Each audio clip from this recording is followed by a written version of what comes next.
We are very excited to welcome Chad L. Coleman with us, the #1 show on cable. Of all time, Frank. Of all time, Walking Dead, huge fan. The greatest. I'm the greatest. I'm the greatest. I mean, seriously, the #1 show. I'm the greatest of all times. I'm 22 years old. I ain't got a mark on my face. Listen, you're a handsome man, but for 22, you look awful. That was good. Tyrese on The Walking Dead, and It seems like it's almost like a Wire reunion. Yeah, you know what? Robert Kirkman is a huge fan of The Wire, and so he said, yeah, I'm going to bring on probably about 5 more characters, and they're all going to come from The Wire. So, you know, but me, Seth, and Lawrence, we're in a unique little club there, you know. We got the bookends, and that's pretty cool. So what's it like when you're on set, and obviously there's a lot of that goes into makeup. I mean, some of the best makeup on television, making up the walkers and everything. Right, Greg Nicotero. So when you go to, okay, it's cut for lunch, yes. And they're all getting on their phones. It's hilarious. It's the funniest thing because they forget that they have it on, so they're just trying to have a real conversation. Oh, yeah. you know, you watching somebody try to choose which salad dressing to do. It is hilarious. I'm not kidding. I'm not kidding. And they're just casually talking about what they watched on TV last night or what's half going on. Half the face is peeled off. It is hilarious. I love it. So is it? I mean, obviously, I can see why it'd be funny, but is it hard to go back to the intensity? No, it's just like, you know. It's called acting. I know it's acting. Oh, it drives me crazy. It's like, oh, don't talk to me while I'm in character. Well, that's Andrew Lincoln. That's Andrew. But is Andrew Lincoln? I know that he is. Come on now. He's not like that. But he's from England, right? Yes, he is. British accent. So does he use the British accent when he's at lunch? No. He's supposed to stay in form all the time. But for me, you guys didn't know. You didn't know where I'm from. Wow. That's where I'm from. You didn't know that? No, See, I didn't. Not only Andy, but me, of course. Andy is incredibly intense and always trying to tell that story. That's what he's about. So he's not sitting at craft services just chewing on a Twizzler and just... No, but when we're off, and we're off. You know, he's relaxed, he's comfortable, but Andy just loves people. He loves behavior. He's a really inquisitive guy. You know, he's so smart and he's so caring. You know, he'll give you the last dollar. You know, if you don't have it, and obviously I don't have it. They don't pay me. Let me get that dollar. I need to get a Snickers bar.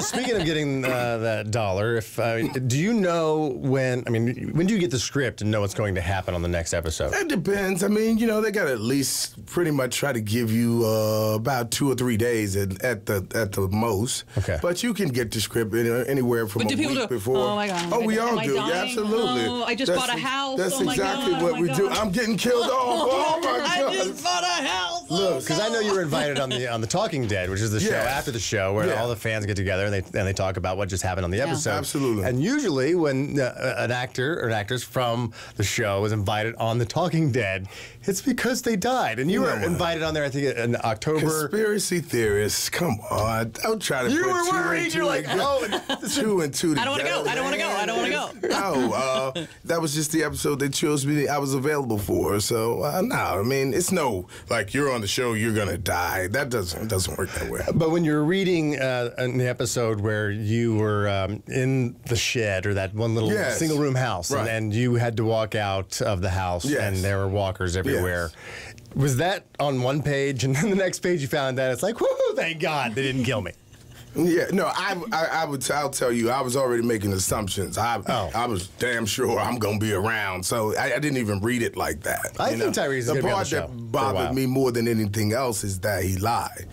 But that's what I had to do. You know, that's what the producers wanted, and it's very compelling. But you know, I'm so closely guarded of this guy's character and his integrity, so it kind of bothered me a little bit that I had to lie. But I knew it was for a greater good. You know, we just had a very peaceful moment, one of the few. We had a little reunion. We were hugging it out. Don't go in there. He's dead. You know, I mean, you would have done it too. I know you would. I can see what you would have done. I mean, of all the characters though on the show, I mean, Tyrese is the one that's still most of a mystery to the audience. Wow. Looking back at your history, now they do flashbacks to where you came from and the way that he's an ex-football player, that's for sure. He was an ex-football player, and the way I envision him is he had a coach like Tony Dungy. you know, or his father was a very prominent man in the community, and he instilled in his kids these characters, integrity, you know, and not to say like Martin Luther King or anything, but you know how like Barack is and how his mother exposed him to civil rights and all that kind of stuff. That's why I feel his background is. Is that the case for sure? No. And do you do that with a lot of characters that you play? Like even if there's not that yes, piece, you just go, what would that be? It helps you to get into it, That's part right? of the technique. Yeah. You got to make it personal, so it's that kind of thing. So do you think Tyrese maybe in the backstory has a child or had a child? The way he took care of Judith, I thought maybe. No. He doesn't have a kid. It's his sister. His sister represents family like that. He's very protective of family, so, you know, that... She's the closest thing. She's all you got, you know. But he has that in him, so that extends to everyone. Of course, obviously Judith. Obviously, I was daddy daycare. I love it though, you know. I do. Well, following the characters through you know, season after season, and how they burned several times by people that they were just like, okay, let him go. Literally. Yeah. Or like somebody's like, oh, just let him go. Let's not take care of him. Let's try to stay human. Right. And in this the most recent episodes, and the don't ruin it for people. I'm just saying in the scene in the church. Yes. Where it was just bobbing, brutal. Bobbing, yeah. Oh, exactly. And then the fact of some we won't talk about, but the fact that I had a part in it that way, that was really, really hard. But it's an unforgiving world, man, you know, and no one goes unscathed. So, you know, you're not going to get a cookie cutter, you know, happy-go-lucky ending. It's just not going to happen. As much as you'd like to think that the whole world's going to come back and be back to normal at any point in time. It was all a dream. Exactly. Everything's fine. I used to read Hip Hop Magazine. You don't know Biggie. Okay. You know what I'm saying. So now that you and Andrew Lincoln and the cast, do you think that if it all went down that you all would hook back up and make your own real-life Walking Dead crew? Wow, that's great. Yeah, yes, I do. We are all that tight. We get along that well. Yeah, I mean, not that I wish for that to happen. No, but you're ready. You know, but we're ready. Yeah, no, honestly, I think we would. Yep. I think Daryl will bring the crossbow, and, you know, Rick will bring his insane self. You got your hammer. And I got my hammer and Judith, and, you know, we make it happen. Have you met Jethro Tull yet?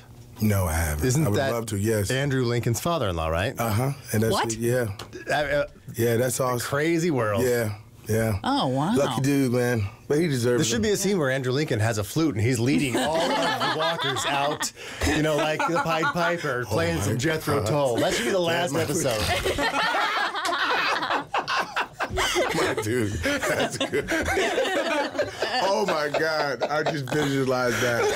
It says here, like in your acting career, that you were fired from an early gig on the Cosby Show. What happened, man? I was. Well, I was fired as a stand-in. I used to be a stand-in on the Cosby Show, and for Theo Huxtable, you got to tape across Theo. The assistant stage manager, she would go, "Now I'm right here," and she would go, "Stand-ins, where are the stand-ins?" And we're like, we're right here. So it was their job to humiliate us. Oh. And I was trying to get on the show. And once I realized I couldn't get on the show, I mean, every Thursday, I think they taped on Friday, every Thursday I would get on the train and cry. It's like, I know I can do this. They used to watch me, you know, I had to perform his part. And they would watch me do it. And I said, I know I can do this. Nothing against Malcolm Jamal Warner or any of them. I was like, I know I can do it. So they would have blocking, you know, and I'm supposed to move over here, but I'm like, that's stupid. Why would I move over there? Then I didn't move, and then the voice of God would come down. Aren't you supposed to be over there? Oh. And then she comes, she says, stand-ins, come here, come here. The people upstairs are very angry with someone.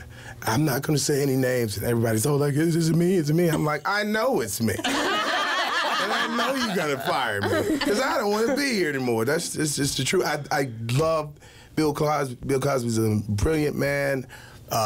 I saw some things that I wouldn't get into. Yeah, we talked about that today. It's some very interesting stuff and a lot of fun. And, I mean, here's one.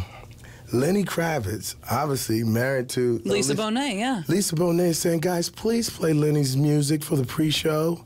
I mean, imagine that. Yeah, well, that seems easy. No problem. Nobody knew who he was then. Look at who he became. Like, she was having to beg for them to play his music. And now, you know, look how huge he is. So when you were on the train and you're crying, going back to your apartment, did anybody on the train try to console you and say, "What's the matter, Theo? You still have the tape on your chest?" I'd be like, what? And they'd be like, yeah, that's you too? Real quick story. I ended up booking the next show he had. It was called Here and Now. Didn't stay around very long. Yeah, Here and Gone. Yeah, Here and Gone. Yeah. And so I come in to the table and he's like, "Whoa!" I said, "Man, I told you I'm an actor." But it was a nightmare. NBC was on the fence about picking it up. What was it? Was it like a... It was a half-hour comedy. Okay. He had a community center. He was a grad student at a community center. Yeah. It was a sweet story, but Bill Cosby wouldn't be an executive producer because he was doing that... Living Single or A Different World? No. He was You Bet Your Life. Remember, he tried to redo that. So he wasn't paying attention, and, you know, they just weren't behind it. So it was a tension-filled episode, and Malcolm was like, I tried to tell him, man, relax, and if you look good, we gonna make you look good. We gonna look good, you gonna look good, and it came down to some really tough stuff. Well, but you know what? It all happens for a reason, and you may not have ended up where you are now if you'd gotten those other things. All these years later, man, me and that guy, you know, is cooler than the other side of the pillow now. He's a great guy. It was just a tough situation, you know. Kenya Moore was on there. Oh, really? Yeah, they had an acting coach for her on a sitcom. Yeah. Come on. Come on. I kept telling them, I said, "Baby, you're doing great. They're just messing with your head, boo." Housewives of what they trying to do to you? Because you're doing fine. There's nothing wrong. You know what I mean? Yeah. So it was an interesting experience, and, you know, kept on. So I'm sitting here with y'all today. Being on the highest rated show in cable television history, has that opened up some doors for you that we don't even know about yet? It's like, hey, we need Tyrese for this. You're getting offered movie gigs and anything that you can kind of fill us in on? The one I can speak about now is an episode of Law & Order Special Victims Unit. Love that show. With Megan Good, and Megan Good plays my wife. We're going to deal with domestic violence. And they always rip from the headlines. So are you playing? Yeah, but see how it works is like this. We not gonna say anything. Got it. Just say we're gonna take on domestic violence, and you guys can kind of wink, get the rest. Is that why you're wearing the Ravens colors today? It's gonna be. No. See, you'll get me in trouble now. The guy is a sportscaster, an ex-football player, sportscaster. So he's not in the... Not even similar. And you don't even... In the episode, it's fair to say you don't even get in an elevator. He's not in the... Yeah, not at all. Not at all. So that's how it works. Well, congratulations on all your success. You can come back here anytime. Oh, you guys were a lot of fun. Anytime. Thank you. I appreciate it. Be sure and watch The Walking Dead on Sundays, 9, 8 Central on AMC. Yes.